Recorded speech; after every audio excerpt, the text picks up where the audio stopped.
De perros y gatos de diferentes razas llegaron a Denver en busca de un hogar, pues fueron rechazados en otros estados vecinos. Vamos con nuestra compañera Rocío Irún, quien nos cuenta quiénes son ellos.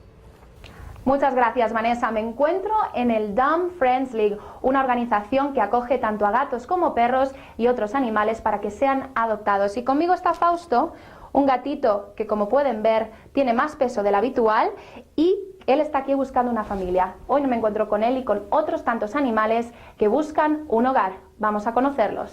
En el Dumb Friends League le recibirán mascotas de toda clase, desde las razas más grandes a los más pequeñines, o aquellos que se derriten por su atención, pasando por otros que asemejan a grandes pensadores, o incluso los más dormilones. Fausto es un gato regordete de 13 años, muy atento, juguetón y, como buen gato, le gusta salirse con la suya.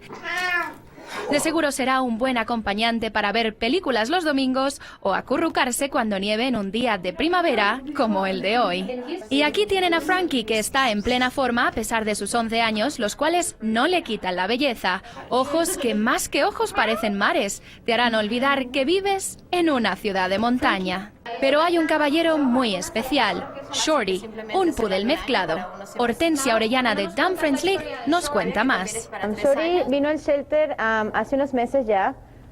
Vivía en una casa donde creo que no le estaban dando mucha atención. Vivía mucho tiempo fuera, solito, tenía muchos nudos, tenía el pelo todo sucio.